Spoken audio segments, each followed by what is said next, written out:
ॐ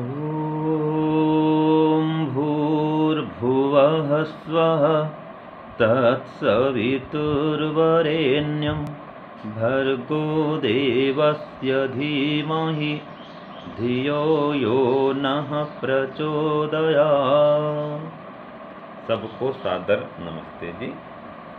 आज हम विचार करेंगे कि ये जो हम शंका समाधान करते हैं शिविरों में और अध्ययन अध्यापन के काल में, अर्थात कोई शंका हो, कोई जिज्ञासा हो, कोई प्रश्न हो, उसका उत्तर देते हैं, समाधान करते हैं। तो ये विद्या वेद में कहाँ है? जैसे कि सत्यार्थ प्रकाश में हम पढ़ते हैं, प्रश्न फिर उत्तर, फिर प्रश्न फिर उत्तर। तो ये प्रश्नोत्तरी की विद्या, शंका फिर समाधान, शंका फिर समाधान, ये परंपरा वेद की परंपरा है। तो ये परंपरा वेद से आई है। तो वेद में कौन से मंत्र में इसका संकेत मिलता है, इसका उल्लेख मिलता है, ये आज हम चर्चा करेंगे। तो एक ऋग्वेद का मंत्र है। ऋग्वेद के प्रथम ही मंडल में प्रथम अध्याय है, सूत्र 4 और मंत्र 4। तो 1-1-4-4 प्रथम मंडल, प्रथम अध्याय, प्रथम सूक्त, नहीं चौथा सूक्त और चौथा मंत्र। तो 1-1-4-4 में ये मंत्र आया है। ये मैं पढ़ के आपको सुनाता हूँ, इसका अर्थ भी बतलाता हूँ। ओम परेहि विग्रमस्त्रितमिन्द्रं पृच्छा विपश्चितं यस्ते सखिभ्य आवरम। तो ये 1-1-4-4 ऋग्वेद का ये मंत्र संख्या है। इसके पदार्थ में कहा, स्वामी दयानंद लिखते हैं, क्या लिखते हैं कि हे विद्या की अपेक्षा करने वाले मनुष्यों, जो विद्वान तुझ और तेरे मित्रों के लिए श्रेष्ठ विज्ञान को देता हो, उस श्रेष्ठ बुद्धिमान, हिंसा आदि अधर्म रहित, विद्या परम ऐश्वर्य युक्त, यथार्थ सत्य कहने वाले मनुष्य के समीप जाकर उस विद्वान से अपने संदेह पूछ और फिर उनके कहे यथार्थ उत्तरों को ग्रहण करके औरों के लिए भी तू उपदेश कर। परंतु जो मनुष्य अविद्वान अर्थात मूर्ख, ईर्ष्या करने व कपट और स्वार्थ में संयुक्त हो, उससे तू सदा दूर रह। तो स्पष्ट इसमें दे दिया गया, देखिए कि यहाँ पर कहा अस्त्रितम इंद्रम पृच्छ, कि जो हिंसा आदि से रहित है, अधर्म से रहित है और विद्या आदि ऐश्वर्य से युक्त है, ऐसे विद्वान के पास में, जो विग्रम है, पका विग्रम माने विद्वान, ऐसे विद्वान के पास में जाकर के पृच्छ, पूछो, अपने प्रश्नों को उससे पूछो। तो कहा अपने संदेह पूछ, ये स्वामी जी लिखते हैं। तो जो संदेह है, कोई शंका है, उसका समाधान करें। लेकिन फिर उन्होंने कह दिया कि जो छल कपट करता है, जैसे कोई वास्तव में शंका नहीं ला रहा है, जिज्ञासा भाव से प्रश्न नहीं पूछता है, वो नीचा दिखाने के लिए कि देखता हूँ इनको आता है कि नहीं आता है, तो ऐसे स्वयं उत्तर जानते हुए भी दूसरों की परीक्षा करता है कि इनको उत्तर आता है कि नहीं आता है, देखता हूँ, उत्तर नहीं आए तो बढ़िया, मजा आएगा, इनका सर नीचा हो जाएगा, तो ये विद्वान सिद्ध नहीं होंगे।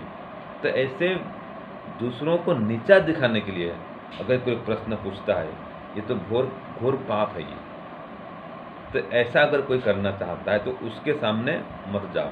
तो कहा परे ही, उससे परे हट जाओ, दूर हो जाओ, और जो वास्तव में जिज्ञासु है उसको उत्तर दे, उसकी शंका का समाधान करें।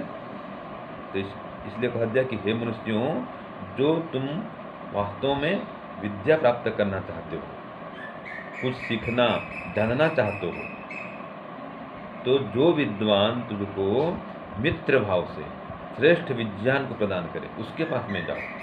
तो कहा सखिभ्य, देखिए मित्रता से युक्त होकर उसके पास जाओ और उसको भी मित्र मानो, माने सद्भावना पूर्वक जाओ। मित्र की दृष्टि से पूछो, मित्र भाव से पूछो, द्वेष भाव से नहीं, ये तात्पर्य कहने का है।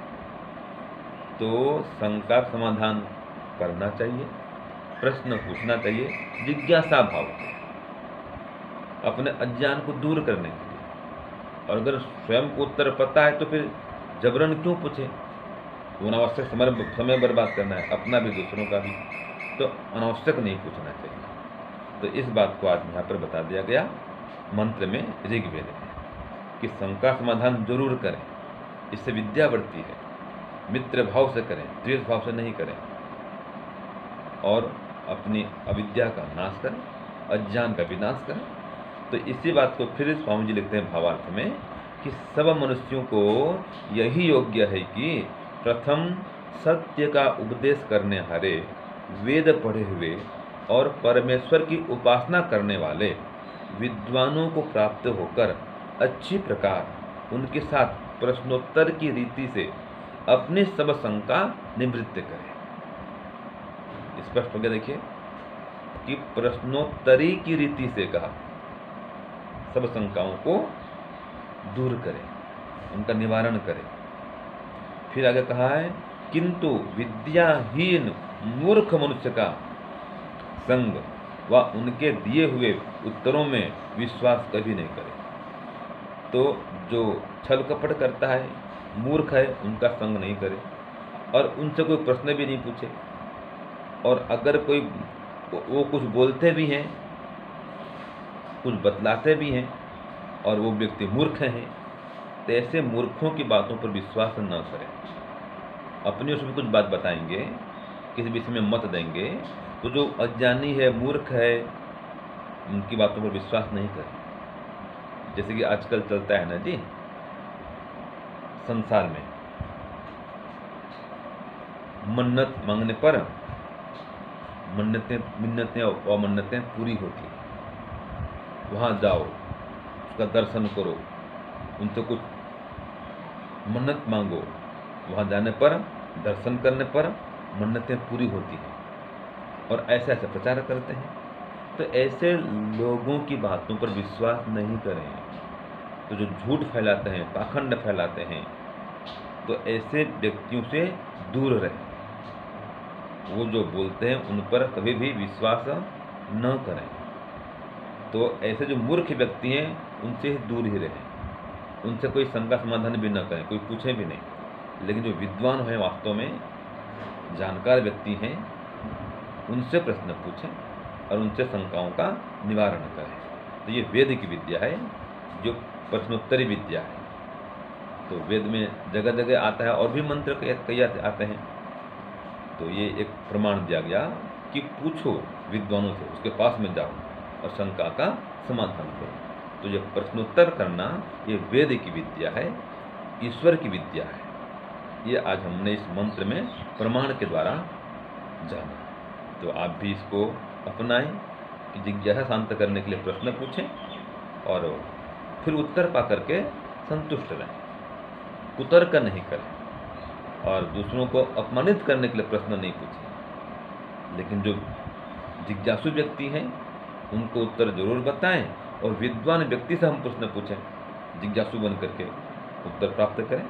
लेकिन जो मूर्ख आदमी हैं उनसे किसी प्रकार का हम ये वार्तालाप या प्रश्नोत्तरी न करें, क्योंकि वो खुद अज्ञान अंधकार में बैठे हैं और दूसरों को इस अज्ञान अंधकार में फंसाने वाले हैं।